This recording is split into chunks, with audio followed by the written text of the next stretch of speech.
The train exhaled a long, weary sigh as it rolled into Silver Creek, Oregon, on the last gray afternoon of November 1892.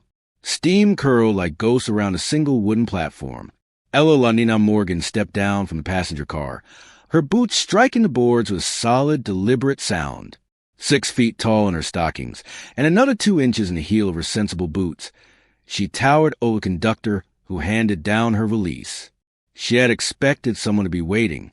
Instead, only wind and the smell of pine sap greeted her. Ella smoothed the front of her forest green wool dress, one she had sewn herself, with extra length in the skirt and sleeves, and drew the letter from her pocket for the 10th time that day. William Prescott's handwriting was neat, confident, warm. He had written of building a home together, of shared suppers and quiet evenings by the fire. He had never once asked how tall she was. She had never once offered. A knot of men near the saloon fell silent as she passed. One let out a low whistle. Another muttered something about Amazon women. Ella kept her chin high and her stride steady, the way she had practiced since she was 14, and outgrew every boy in Boston. Then she saw him. William Prescott stood outside the mercantile, hat in hand, sandy beard trimmed for the occasion. He was sturdy, handsome enough, and her heart sank, barely reached her collarbone. "Miss Morgan?" His voice cracked on the second syllable. "Mr. Prescott." She extended a gloved hand, calm as winter water. He took it briefly, then let go as if it burned. His gaze traveled from her face to her boots and back again, widening with every inch. "You didn't mention your stature." "No," she said quietly. "I didn't." He swallowed hard. "I need a wife who—" He glanced around. Half the town was pretending not to watch. "A wife who fits the role. A woman ought to look up to her husband, not the other way around." The word struck like an axe to greenwood, sharp, clean, splintering. Behind him, a logger snickered. Another called. "Need a ladder to kiss her goodnight, Prescott?" William's face flushed crimson. "I'm sorry, Miss Morgan. Truly, the eastbound leaves in the morning. I'll pay your fare." He was already backing away. Ella felt every eye on her, felt the old shame rise like bile. She had crossed a continent for this, spent her last dollar on the ticket, and now she was being returned like a dress that didn't fit. "I spent everything I had to get here," she said, voice steady even as her heart cracked down the middle. "I'm sorry," he repeated, and fled into the mercantile. The laughter followed her as she lifted her valise and walked, head high, toward the far end of town where the pines grew thick and indifferent. She found a fallen log, sat, and let the silence settle. Snow began to fall, soft as forgiveness she did not feel. "Quite a view from up there, huh?" The voice came from behind her, deep and unhurried. Ella turned, startled. A man leaned against a pine, arms folded. He was taller than she, by 4 inches at least, broad to the shoulders, beard thick and black, eyes the color of glacier lakes. Flannel shirt, wool trousers tucked into boots, sleeves rolled to reveal forearms roped with muscle and scarred from work. "I didn't mean to startle you," he said. "Gabriel Blackwood. I foreman the northern camp. Town's not usually this cruel, but when it is, it's thorough." Ella found her voice. "Ella Morgan." "I know." A faint smile. "Whole town know by supper. There's a boarding house, Martha Webb's. Decent beds, hot food, no nonsense. I'll walk you if you like." She studied him, wary, exhausted, proud. "Why would you help me?" "Because nobody deserves to be left standing in the cold like a crate marked, 'Return to Sender.'" He pushed off the tree. "And because folks who don't fit the mold are usually the ones worth knowing." Something in his tone, steady, kind without pity, made the knot in her chest loosen a fraction. "All right, Mr. Blackwood." "Gabriel," he corrected, and offered his arm not as if she needed it, but as if it were simply the polite thing to do. She took it. His sleeve was warm beneath her gloved fingers, and for the first time since leaving Boston, Ella did not feel too large for the world. Martha Webb was 60 if she was a day, iron gray hair in a knot, eyes sharp as sewing needles. She took one look at Ella, one look at Gabriel looming behind her like a quiet pine, and opened the door wide. "Lord preserve us. Child, come in before you freeze that pretty nose off." Gabriel Blackwood, wipe your boots. The kitchen smelled of venison stew and cinnamon. Martha ladled stew into bowls without asking questions, only remarking, "My late husband was 6'7", had to raise every doorframe in this house. You'll not need to duck here, Miss Morgan." Ella's eyes stung. She had spent 26 years ducking, literally and otherwise. That night she slept in a clean, narrow bed under a quilt heavy as mercy.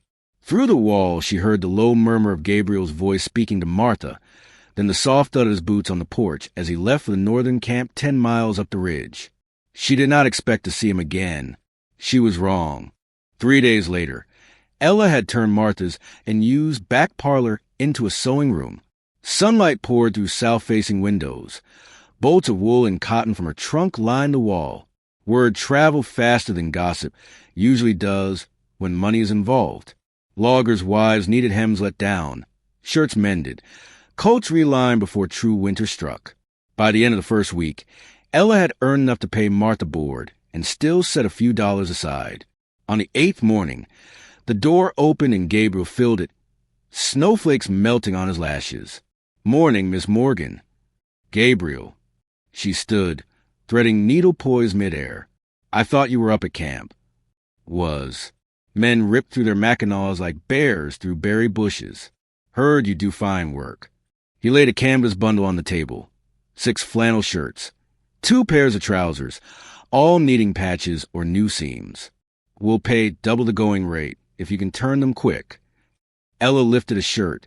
The tear ran from collar to hem. "I can have them by Friday." "That's 3 days." His eyes crinkled, told the boys the new seamstress was a wonder. "Don't make a liar out of me." Something fluttered low in her stomach. Pleasure, not fear. "I'll do my best." He nodded once, started to leave, then paused. "Church social a week from Saturday. Whole town turns out. Good place to take orders if you feel like braving the stairs. I've braved worse." A slow smile. "Reckon you have." After he left, Martha appeared in the doorway, arms crossed. "That man's been bachelor 10 years. Never once carried mending to town. Just saying." Ella bent her head over her stitching so Martha would not see her blush. Ella wore her best dress, deep burgundy wool, copper embroidery at collar and cuffs, skirt falling straight and proud to her ankles. She pinned her dark hair high, left soft curls at her temples, and walked into the church hall without stooping. The room hushed for one heartbeat, then conversation rushed back twice as loud. Martha swooped in like a guardian crow. "You are a vision, girl. Come meet the doctor's wife. She'd been complaining about her hems since Lincoln was shot." Ella moved through the crowd, taking orders, writing measurements in a little leather book. Children stared openly. Women smiled with cautious warmth. Men tipped hats and tried not to gawk. Then the fiddlers struck up a reel, and Gabriel Blackwood stepped through the doors. He had shaved. Only a neat beard remained, and wore a clean white shirt that strained across his shoulders. His gaze found her across the hall, as if drawn by a lodestone. He crossed the floor in no hurry, nodding to friends, never breaking eye contact. "Miss Morgan." His voice rumbled soft. "You dance." "I used to." "Then let's remind your feet." He held out a hand. Calloused, steady, large enough that her own did not look clumsy in it. On the floor they fit. No craning her neck, no awkward angle. His hand settled at the small of her back, respectful, warm, sure. They moved together like they had done this 100 times. When the music spun them, her skirt flared. When it slowed, their steps matched breath for breath. "You're staring," he murmured. "I'm not used to looking straight across." "Get used to it," he said, and the promise in his voice made her heart stumble. Later, over cider, William Prescott approached, smile sharp as a skinning knife. "Enjoying the dance floor, Miss Morgan? Do your feet even fit?" Gabriel stiffened, but Ella laid a hand on his arm. "I'd rather have big feet than a small heart, Mr. Prescott. Good evening." William walked away red-faced, and Gabriel looked at her with something near awe. "You didn't need me to defend you." "No," she said softly, "but I like knowing you would." Outside under the moon, he walked her home. At the gate, he paused. Thank you for the dance, Ella. Thank you for seeing me, she whispered. He tipped his hat and left before she could decide if the ache in her chest was joy or terror. 2 weeks later, the first big snow came early, wet, heavy, relentless. Gabriel had promised to return Saturday. By nightfall, the road was a white blur. Ella sat at the parlor window, needle idle in her lap. At 9 o'clock came the knock. A young logger, face wind-burned and frightened. Miss Morgan, Mr. Blackwood's hurt bad. Tree slide up on Raven Ridge. He's at Doc Phillips's. Ella was moving before the boy finished speaking. Coat, scarf, boots. Martha pressed a lantern into her hand. The doctor's house smelled of blood and carbolic. Gabriel lay on a cot too small for him, ribs wrapped, right leg splinted, face gray beneath the beard. But his eyes found her and softened. You came. Of course I did. She sat, took his hand. His fingers curled around hers like he'd been waiting years. Thought about you, he rasped. Every damn day up there. I thought about you, too. Her voice broke. Don't you dare leave me now, Gabriel Blackwood. A ghost of a grin. Not planning on it. She stayed until the doctor forced her out, returned every morning with bread, books, quiet company. She read to him from Dickens. He told her logging stories that made her laugh until her sides hurt. When fever threatened, she bathed his brow with snow-chill cloths and refused to leave. Silver Creek talked, of course. An unmarried woman at an unmarried man's bedside daily? Tongues clucked like hens. Ella no longer cared. December brought the railroad vote. William Prescott wanted the northern route. Fast money. Clear-cutting old growth, progress he called it. Gabriel, even pale and crutch-bound, fought for the southern spur that spared the ancient forest.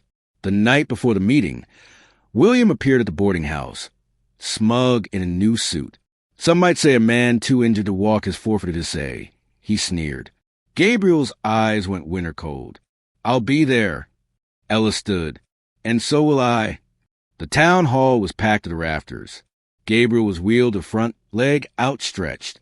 William spoke smoothly of jobs and prosperity. Then Ella rose. Heads turned. She did not ask permission. I came here a stranger, she began, voice carrying to the back wall. Rejected the moment I stepped off the train, because I did not fit someone's picture of a proper wife. But I stayed. I stitched your clothes, hemmed your dresses, listened to your stories. This town taught me that worth is not measured in inches, up or down. She looked at Gabriel. You have a man here who has bled for these trees, for this community, for every one of you. If you sell that for quick coin, you sell your soul with it. Silence. Then a logger in the back began to clap. Another joined. Soon the hall thundered. The vote was 3-2 against the northern route. Outside in the snow, Gabriel caught her hand. You were magnificent. We were, she corrected. Gabriel healed slowly. By Christmas Eve, he could hobble with one crutch. Snow fell thick and silent. Martha declared she was visiting her sister in Portland. For 3 whole days, mind you, and left the boarding house to them. Ella cooked roast goose, sage stuffing apple pie. They ate by candlelight, fire crackling. After supper, they sat on the settee, her legs tucked beneath her, his injured legs stretched out. He was quiet a long time. Ella, she turned. His eyes held every shade of blue the sky had ever been. I love you, he said simply. Have for months. Didn't know how to say it proper till now. Her heart stopped, then raced. I love you too, she whispered. I was afraid to hope. He reached into his pocket, drew out a small wooden box carved from pine. Inside lay a ring, simple gold band, no stone. I can't get down on one knee yet, he said ruefully. But I'm asking anyway. Marry me, Ella Lanina Morgan. Stand tall with me the rest of our days. Tears slipped down her cheeks. Happy ones, at last. Yes, she said. 1,000 times yes. He slipped the ring onto her finger. It fit perfectly. Then he drew her close, and she went willingly. Their kiss was slow, wondering, the kind that tastes like coming home after a long, cold journey. Outside, snow kept falling, blanketing Silver Creek in forgiveness. Inside, Two tall people fill the room exactly right. No stooping, no shrinking, no apologies. Just love, large enough to hold them both.